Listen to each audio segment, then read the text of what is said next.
소개드리겠습니다. 과학자 입장에서 탕수육은 부먹이다라고 주장해 찍먹들을 분노하게 만든 과학자 임두원 씨입니다. 예, 안녕하세요. 반갑습니다. 예.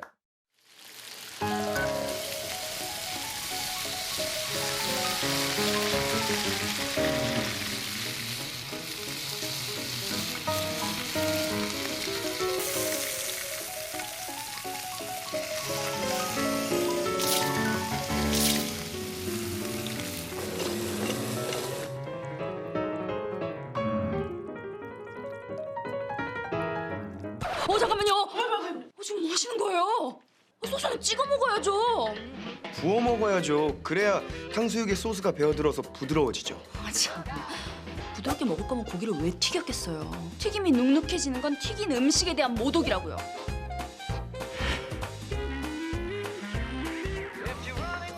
좋아, 부담 탕수육도. 나는 찍어 먹잖아요. 나는. Creole. Go with the flow down a basement show with the greenbacks and the Cadillacs. You're finding with the honeys and the VIPs. I'm Mr. Nice, come and roll the dice.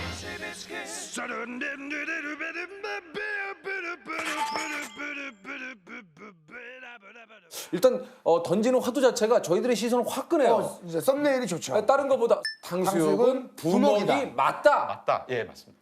아니 이게 왜 부먹이 맞습니까? 원래 사실은 튀김이라는 자체가 겉은 바삭하고 속은 촉촉하게 그렇죠. 만드는 게 원리거든요. 네. 근데 소스를 붓는다는 생각을 했던 거는 이 탕수육의 바삭한 식감보다는 새로운 풍미를 주려고 시도를 했던 것 같거든요. 네. 그렇다 보니까 이제 바삭한 식감 필요 없으니까 전분을 써가지고 네. 조금은 바삭한 식감을 포기하고 소스를 붓는 형태로 고안이 됐던 거죠. 아까 지금 이제 탕수육의 바삭한 맛을 뭐 좋아하시는 분들이 굉장히 많으나 예. 이게 사실 원래는 그 바삭함을 강조한 요리가 아니다. 아니다. 예, 소스의 풍미를 위한 더하기 요리다. 위한 요리다. 예. 아 그래서 원래는 부먹이 맞다 이런. 예, 맞다. 어떻게 되시죠? 저도 이제 저는 좀 찍먹을 선호하죠. 이 정도는 찍어 먹고 요것만 부을게요. 이렇게 하고 요거 찍어 먹으면 돼요.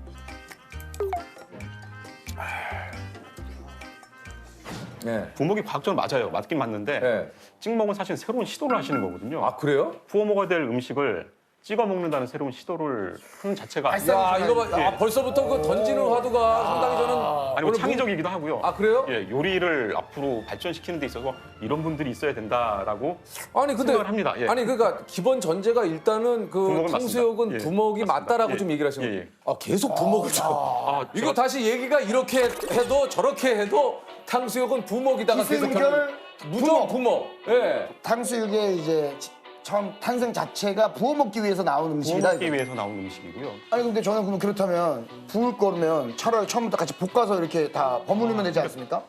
초기 요리들 아마 뭐 좀 기억하실지 모르지만 초창기 때 중국 요리집 가면 사실은 다 부어서 나오긴 했었거든요. 그러니까 이 찍먹 문화가 좀 보편화된 게 아마 배달 문화가 등장하면서 부어서 오다 보면은 이게 너무 눅눅해지니까 소스를 소스를 위해서. 따로 오는데 이걸 보고 아마 창의적이신 분들이 시도를 새롭게 하신 것 같아요. 그래서 최근 인터넷에 과학적으로 부먹이라고 한 게 알려서 댓글이 수백 개가 달렸어요. 아 정말요? 이거 보셨죠? 봤습니다. 예. 네, 어떠셨어요? 뭐 한편으로 사실은 좀 약간 뿌듯한 느낌도 있어요. 처음에는 좀 걱정을 많이 했었거든요. 네네. 아 이제 많은 분들이 과학에 대해서 관심을 가져주시는구나. 과학자가 이런 역할을 하는구나. 예. 이제 그 이야기에 개그맨 문세윤 씨는 뭐라고 대답을 했냐면 뭐라고 했어요? 찍먹과 부먹 뭡니까라고 했어요. 그 시간에 하나라도 더 먹어라. 이거 뭐 다양한 의견들이. 네. 예. 그러면 선생님께서 저 댁에서 탕수육을 시켜 드시면은 어떻게 먹습니까? 저희가 세 식구거든요. 네. 근데 아들하고 애 엄마는 찍먹이고 저는 예. 부먹입니다. 그래서 제가 먹을 3분의 1 그 부분만 살짝 뿌려서. 조심해서 부어가지고 좀 넘으면은 좀 혼나기도 하는데 어쨌든 대부분 내가 부먹이라고 얘기를 했는데 스스로 모순되게 행동하면 안 되니까. 찍먹으로 행동하면 안 되죠. 그래서 그 부분만 부어서 먹는 게 저는 근데 이게 저기 우리 사모님께서 같이 나오신 건가요? 그 찍먹하시죠? 안녕하세요, 안녕하세요. 네, 찍먹입니다. 아니 그래서 우리 선생님께서는 계속 부먹을 이렇게 좀 강조를 하시는데 어떻습니까? 전 찍먹입니다. 딴 건 모르겠고 문과생입니다. 뭐 딴 건 모르겠고 네. 난 찍먹이다. 뭐 그건 그쪽 입장이고요. 네. 난 모르겠다. 네, 저는 바삭함을 더 추구하는 스타일이기 때문에 아. 네. 문과신 분들이 조금 논리력은 좀 부족하신 것 같기는. 이거 지금 이거는 사실 저희 또 문과 아, 네, 예. 그렇죠. 우리 그 이과 남편하고 사시는 그 느낌은 좀 어떠신지. 저는 예전에 연애할 때부터 네. 이 사람이 이과라는 거에 대해서 별로 생각을 안 하고 살았어요. 아, 그러셨어요? 네. 그리고 그 고분자공학과라는 거에 대해서도 사람들이 저한테 고분자공학이 뭐야 이렇게 물어보면 예. 몰라 알고 싶지도 않아 그랬어요. 아니 이게 저 그 탕수육을 어떻게 과학적으로 이렇게 연구를 하시게 된 겁니까? 우연치 않게 저희 처가댁에서 또 돈가스 전문점을 사실 20년 전에 아, 그러세요? 하게 되셨어요. 그래서 어. 어깨 너머로 좀 보다가 이 튀김이라는 주제가 굉장히 과학적이다는 생각을 하게 됐거든요. 기름에 넣어서 튀기는 게 뭐 이렇게 과학적인? 기름의 온도, 반죽 정도, 그다음에 이 수분의 정도에 따라서 튀김 품질이 확실히 차이가 나거든요. 그러니까 이런 변수를 조절하는 게 사실은 과학자들이 하는 역할인데 셰프분들이 이걸 경험적으로 하시죠. 그렇죠, 그렇죠. 예, 튀김 가지고 예. 사실은 웬만한 과학 뭐 설명도 가능할 거라고 저는 생각이 되거든요. 아니 뭐가 저희는 잘 이해가 안 가는데요. 그래서 튀김의 겉표면이 바삭해지는 원리를 아세요? 튀김에 튀기니까, 기름에 튀기니까. 이제 거기 문과생 답변이시고. 아이고 저기, 선생님, 아이고 뭐 물론 제가 문과긴 합니다만, 문과생적인 답변이라뇨, 좀 약간 아, 그러네요. 죄송합니다. 이과생이라고 하면은 이제 이게 과학적으로 왜 바삭할까라는 아니 기름에 좀 튀기니까. 아니 기름이 튀기고 뜨거우니까 뜨거우니까 뭐, 예. 뭐 한 거지. 그 사실은 말씀하신 거에 한 단계 더 들어가죠. 지금 왜 한 번 거치셨는데 네. 또 한 번 기름에 튀기면 왜 바삭해지는지를 기름이 선생님 제가 몇 번 말씀을 드리지 않습니까? 기름에 튀기면 모든 게 바삭해지니까요. 예, 기름에 일단 튀기는 과정에서 바삭해지는 또 과학적 원리들이 좀 뭐가 있어요? 예를 들어서 밀가루를 반죽할 때 이 반죽에 사실 물을 섞잖아요. 네. 그러면 이 밀가루 반죽 안에 수분이 많이 들어갑니다. 네. 물은 가열하면은 증발을 하죠. 그렇죠. 근데 증발할 때 저희가 종이컵 한 컵 분량의 물을 증발을 시키면은 네. 1.5리터 그 페트병 한 170개 정도까지 기체가 생겨요? 예, 엄청나게 부피 팽창이 일어나고 그래요? 그러면은 이게 팽창되면서 증발을 하잖아요. 그러면 안에 구멍이 뻥뻥뻥뻥 뚫리게 되죠. 눈에 보일 정도로. 이 바삭한 구멍 때문에 사실 바삭한 식감이 나오는 거예요. 그 구멍 때문에요? 예. 스낵이나 이런 거 크래커 같은 거 바삭거릴 때 깨보시면은 안에 구멍들이 구멍만 있어요. 네, 예, 있죠, 예. 있어요. 그 구멍이 사실은 바삭한 식감의 아. 원인이거든요.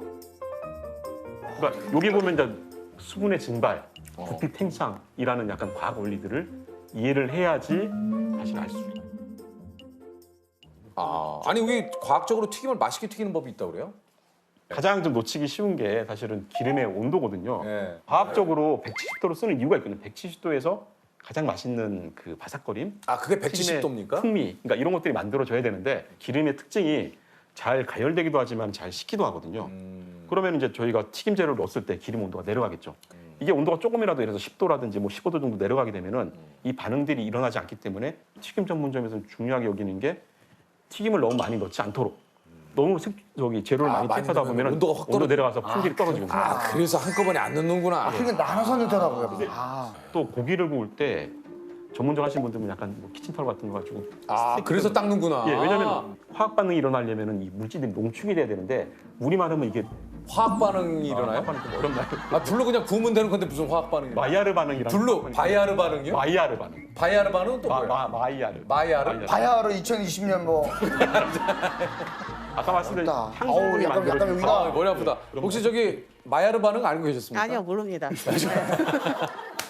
알고 싶지도 않습니다. 배우고 전화 알고 싶지도 않습니다. 아니 그 좀 아까 그 전공을 우리 저 얘기를 좀 해주셨는데 고분자학이랑 이게 좀 소개해 주시면 어떻게 되십니까 전공이? 사실 뭐 다른 공학들은 다 아시죠.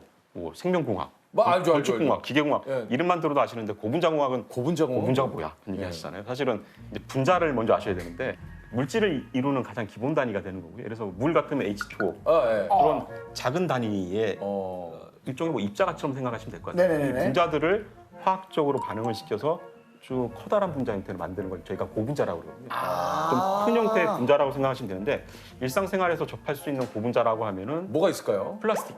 아 그게 고분자구나. 예, 플라스틱이나 저희 합성 섬유 같은 뭐 그런 게- 여기 좀 메고 계신 잘 늘어나는 거 이런 것도 고분자죠. 저거 섬유 아닙니까? 예, 섬유입니다. 섬유도 긴 형태의 고분자거든요. 뭐 고텍스 이런 게 이 예, 고분자. 고텍스도 그렇고 나일론, 뭐 스판덱스. 그게 다 고분자예요? 스티로폼 고무줄도 그렇고요. 예. 스티로폼. 스티로폼도 마찬가지고.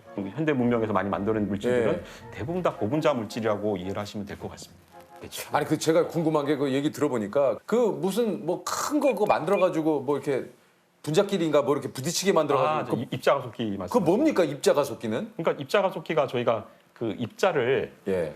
그 거의 빛의 속도 가깝게 회전을 시키거든요. 예. 그러면서 충돌을 시키면은 예. 깨트리는 거죠. 깨트려 가지고 근본 입자를 찾는 활동이거든요. 그러니까 예전에 뭐 세상의 근본이 뭐냐라고 했을 때 그러니까요. 뭐 탈레스가 물이다 이렇게 얘기했잖아요. 그런 것처럼 세상이 어떤 입자 탈레스가 물이라고 했어요?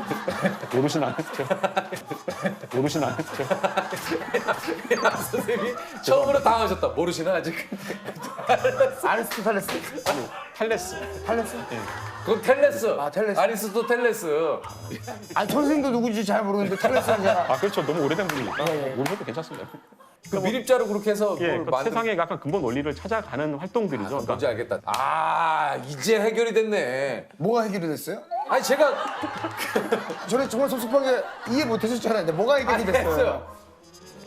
이 질문이 어떨지 모르겠지만 시간 여행이 가능합니까? 시간 여행 저희 아인슈타인의 이론에 따르면 시간 여행은 불가능하죠.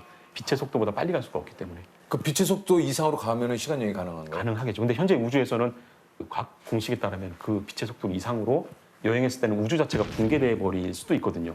그러니까 이 우주가 아닌 거죠. 우주 자체를 그러면 상정을 못 하는 거죠. 영원히 살 수는 없습니까? 영원히 사는 연구들 많이 지금 하는 것 같습니다. 뭐 실제로 영원히 사는 생명이 있긴 있거든요. 뭐가요? 예를 들어서 랍스터 같은 경우들 보면은 랍스터? 랍스터도 랍스터가 어떻게 오래 살아? 랍스터가 굉장히 좀 오래 사는 생명입니다. 그러니까 계속 랍스터가 죽는 이유 중에 하나가 더 이상 탈피를 못 해가지고 죽거든요.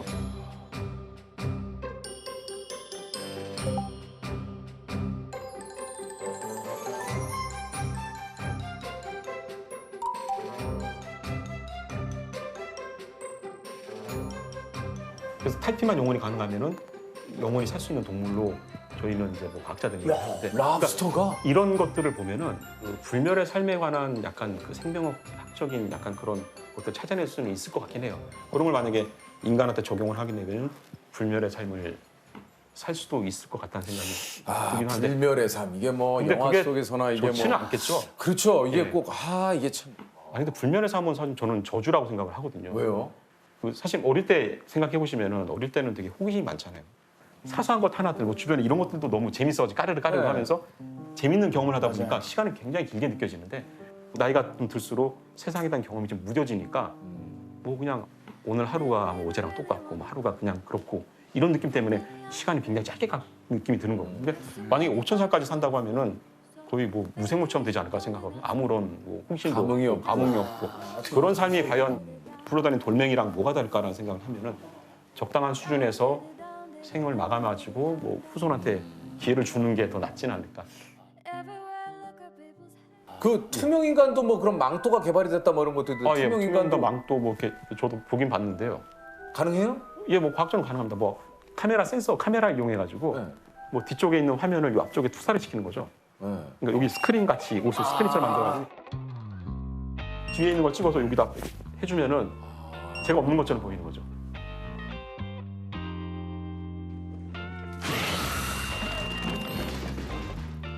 그러니까 착시인가요? 착시? 일종의 착시라고 보시면 돼요. 이게 실제로 이게 사라지는 게 아니라 투명하게 되는 건 아니고, 예. 문과를 굉장히 저는 꼭 필요한 존재라고 보고 있는 이 중에 하나가 문과 그런 상상력을 해내시거든요. 뭐 투명 인간, 뭐 네. 이런 것도 영원한 삶, 다 철학적에서 나온 주제고 문과생들이 사실 그런 아이디어를 막 내고 상상하는 아 허기야. 그걸 가지고 연구를 해보는 거죠. 아 그래? 뭐 영원한 삶 한번 연구해볼까? 막 연구하고 투명망도 내가 만들어볼게 해서 연구하고. 그러니까 약간 세상에 큰 서로 법칙이 상호 보완적인 그러네. 거죠. 예. 사실은 문과가 있어야지 저가 이과 같은 분들이 영감을 얻고 좀 더 한 발 더 나갈 수도 있는 거예요. 자 공통 질문을 한번 저 우리 네. 드려보도록 할게요, 조셉. 혹시 해와 달 중에 뭘 좋아하십니까? 전 달을 좋아합니다. 아 왜요? 예. 달은 일단 눈에 보이고요. 해는 제가 못 보잖아요. 달은 그래서? 봐야 되고. 과학하는 입장에서는 사실은 좀 더 연구를 하려면은 관찰을 해야 되는데 이 해라는 이 분은 사실 관찰이 힘들죠. 또 이거 장- 관찰로 예. 다가가시는구나. 예. 달은 눈으로 봐도 관찰되고 뭐 망원경을 쓰면은 사실은 그 표면에 오도토돌한 그런 거 보면서 감탄도 하고 달은 많이 관찰할 수 있고 알 수 있기 때문에 좋아하게 되는 거예요. 그런 느낌이시구나. 그 눈이 녹으면 이라는 질문에는 뭐라고 답을 하시겠습니까? 눈이 녹으면 물이 되는 거죠. 야, 이게 다르구나. 다르시죠? 눈이 녹으면 눈이 녹으면 물이 되고 좀 지저분해지니까 예, 좀 차도 청소해야지 되고 그런 게 좀 걱정돼요. 생활형이시는.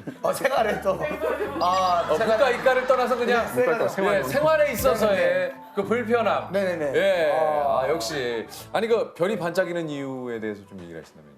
사실 예전에 그 라디오 스타의 안성기 배우님 나오셔가지고 밤하늘을 보시면서 이제 별이 스스로 빛나는 것보다는 뭐 다른 별의 빛을 받아서 반짝거리는 게 더 많다라고 말씀드리는 사실.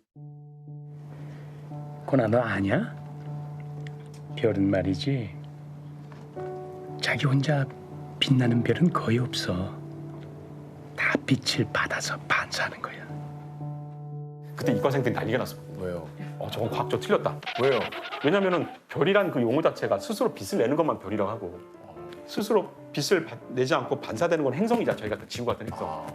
그 용어를 놓고 사실은 이과생들은 영화 잘못 만들었다 막 이렇게 지적도 하곤 했었는데 별에 대한 정의가 좀 다르죠.